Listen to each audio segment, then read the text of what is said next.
नमस्कार दोस्तों, मैं हूँ राधिका और आप सभी का स्वागत है हमारी संडे स्पेशल सीरीज फिल्मी फॉरएवर में, जहां हम बात करेंगे ग्लैमर के पीछे छुपी उन कहानियों की जो अक्सर स्पॉटलाइट में नहीं नजर आती। आज हम बात करने वाले हैं कैन्स फिल्म फेस्टिवल की, जो कि दुनिया का सबसे प्रेस्टिजियस फिल्म फेस्टिवल्स में से एक माना जाता है। हर साल फ्रांस के एक ब्यूटीफुल कोस्टल सिटी कैंस में ऑर्गेनाइज होता है। यहाँ दुनिया भर की फिल्म स्क्रीन होती हैं। एक्टर्स, डायरेक्टर्स, प्रोड्यूसर्स और फैशन आइकॉन्स एक ही जगह नजर आते हैं। कैंस असल में सिनेमा को सेलिब्रेट करता है। यहाँ जो फिल्म्स अवार्ड जीतती हैं उन्हें ग्लोबल रिकॉग्निशन मिलती है। और कैन्स का बिगेस्ट अवार्ड होता है पाम डोर। आसान भाषा में कहूँ तो हॉलीवुड के ऑस्कर्स जितने इम्पोर्टेंट हैं उतना ही रिस्पेक्टेड सिनेमा लवर्स कैन्स को देते हैं। अब अगर बात करें इसकी शुरुआत की तो कैन्स फिल्म फेस्टिवल की शुरुआत हुई थी 1946 में और इसका कनेक्शन डायरेक्टली वर्ल्ड वॉर 2 से था। उस समय यूरोप में फेसिज्म और पॉलिटिकल इन्फ्लुएंस सिनेमा तक पहुंच रहा था। इटली के Venice film festival political propaganda influence में आ गया था। इस वजह से फ्रांस ने डिसाइड किया कि एक इंडिपेंडेंट इंटरनेशनल फिल्म फेस्टिवल होना चाहिए, जहां सिनेमा पॉलिटिक्स से ऊपर हो। और तब जन्म हुआ कैन्स फिल्म फेस्टिवल का। शुरुआत में ये क्लासी आर्टिस्टिक इवेंट हुआ करता था, लेकिन धीरे धीरे कैन्स ग्लैमर, फैशन और सेलिब्रिटी कल्चर का ग्लोबल हब बन गया। अगर बात करें बॉलीवुड की तो इंडिया का कैन्स कनेक्शन काफी पुराना है। 1950s में ही इंडियन फिल्म कैन्स तक पहुंच चुकी थी। लेजेंडरी फिल्म मेकर सत्यजीत रे की फिल्म्स को ग्लोबल एप्रिसिएशन मिला। उसके बाद इंडियन सिनेमा को इंटरनेशनल रिस्पेक्ट मिलना शुरू हो गया।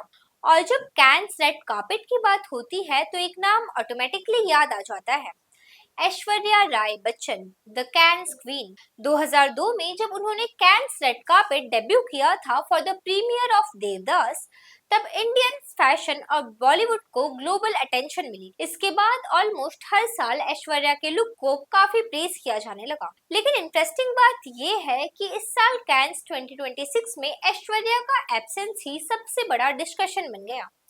फैंस उन्हें रेड कार्पेट पर एक्सपेक्ट कर रहे थे, लेकिन फेस्टिवल का ओपनिंग डेज में वो नजर ही नहीं आई। और वहीं से शुरू हुई एक ह्यूज सोशल मीडिया डिबेट, क्योंकि इस बार कैन्स और लॉरियल कैंपेन में फोकस था आलिया भट्ट पर। जैसे ही ब्रांड पोस्टर्स और कैन्स अपीयरेंसेस सामने आए, इंटरनेट ने इंस्टेंटली आलिया को ऐश्वर्या से कंपेयर करना शुरू कर दिया। कई फैंस का कहना था कि कैन्स का इंडियन लेगेसी फेस हमेशा ऐश्वर्या रही है और उनकी एब्सेंस को लोग इजीली एक्सेप्ट नहीं कर पा रहे थे। सोशल मीडिया पर कमेंट्स आने शुरू हो गए, no Cannes without Aishwarya and they replace the queen with the new generation. और वहीं से कैन्स 2026 का कंपैरिजन डिबेट शुरू हो गया। किसी भी सेलिब्रिटी की ग्लोबल इमेज के पीछे सालों का काम होता है। हिट फिल्म्स होती है, वर्ल्ड वाइड रिकॉग्निशन होती है और ऑडियंस के साथ एक लॉन्ग कनेक्शन होता है। इस वजह से कैन्स में कंपैरिजंस अक्सर सिर्फ फैशन तक लिमिटेड नहीं रहते, वो स्टारडम, पॉपुलैरिटी और लॉन्ग टर्म इम्पैक्ट के डिस्कशन में बदल जाते हैं। और शायद इसीलिए ऐश्वर्या राय बच्चन का नाम इस डिबेट में बार बार सामने आया, क्योंकि ऐश्वर्या की कैन्स लेगेसी सिर्फ रेड कार्पेट अपीयरेंस की वजह से नहीं बनी है। वो मिस वर्ल्ड रह चुकी हैं और साथ ही फ्रांस गवर्नमेंट उन्हें prestigious order of arts and letters honour से भी सम्मानित कर चुकी है और उनका इंटरनेशनल रिकॉग्निशन डिकेड्स पुराना है। लेकिन यहाँ बात नेपोटिज्म की भी आ जाती है। लोगों का कहना है कि इंडस्ट्री कनेक्शंस और बैकग्राउंड किसी को बड़े प्लेटफॉर्म तक पहुंचाने का मौका जरूर दे सकते हैं, लेकिन ऑडियंस का असली प्यार और रिस्पेक्ट सिर्फ काम से मिलता है। क्योंकि रेड कार्पेट तक पहुंचना अलग बात होती है, लेकिन लोगों के दिलों में जगह बनाना बिल्कुल ही अलग बात होती है। अगर कुछ रैंडम फॉरेन पेपराजी किसी सेलिब्रिटी को इंस्टेंटली आइडेंटिफाई नहीं कर पाए, तो उससे उनकी ग्लोबल लेगेसी डिफाइन नहीं होती। इंडिया में भी इंटरनेशनल स्टार्स के साथ ऐसे मोमेंट कई बार हो चुके हैं। हॉलीवुड एक्टर विन डीजल तक को इंडिया विजिट के दौरान कई लोगों ने टकलू कहकर रेफर किया। हमें यहाँ पर एक और चीज पर गौर फरमाने की जरूरत है, कैन्स का चेंजिंग नेचर। क्योंकि कैन्स असल में मूवी प्रीमियर, स्क्रीनिंग्स और वर्ल्ड सिनेमा सेलिब्रेशन का प्लेटफॉर्म है, ना कि सिर्फ सेलिब्रिटी स्पॉटिंग का। इस डिबेट के बीच फिल्म मेकर अनुराग कश्यप का स्टेटमेंट भी काफी वायरल हो रहा है। अनुराग ने कहा कि इंडिया में कैंस को लेकर ऑब्सेशन ज्यादा रेड कार्पेट और सेलिब्रिटी अपीयरेंस पर फोकस करता है, जबकि असल में कैंस फिल्म स्क्रीनिंग्स और सिनेमा एप्रिसिएशन का प्लेटफॉर्म है। आगे उन्होंने कहा वो खुद हर साल कैंस जाते हैं, लेकिन ओपनिंग डे पर उन्हें किसी ने नोटिस तक नहीं किया, क्योंकि उनका फोकस पैपराजी या फैशन हेडलाइंस नहीं, फिल्म्स और नेटवर्किंग होता है। और ऑनेस्टली यही कैंस का दूसरा साइड भी है। हर साल Deepti novel, Guneet Monga, independent film makers और प्रोड्यूसर्स भी कैंस का हिस्सा बनते हैं, क्योंकि उनके लिए कैंस एक सिनेमा मार्केट और ग्लोबल रिकॉग्निशन का प्लेटफॉर्म है, सिर्फ पीआर इवेंट नहीं। लेकिन आज के डिजिटल एरा में कैंस का ग्लैमरस साइड इतना डोमिनेंट हो चुका है कि कई बार फिल्म से ज्यादा रेड कार्पेट लुक्स हेडलाइंस बन जाते हैं। और शायद इसी वजह से कैंस को लेकर दो अलग अलग परसेप्शंस एग्जिस्ट करते हैं, एक सिनेमा वाला कैंस और दूसरा पीआर ड्रिवन सेलिब्रिटी कैंस। आज कैंस सिर्फ सेलिब्रिटी पॉपुलैरिटी पर ऑपरेट नहीं करता, यहाँ international PR teams, luxury brand, networking और मीडिया पोजीशनिंग बहुत बड़ा रोल प्ले करती हैं। इंडिया का ऑफिशियल पवेलियन हो, ग्लोबल ब्यूटी ब्रांड कोलैबोरेशंस हो या बॉलीवुड का इन्फ्लुएंशियल प्रोडक्शन नेटवर्क्स, हर चीज carefully curated image building strategy का हिस्सा होती है।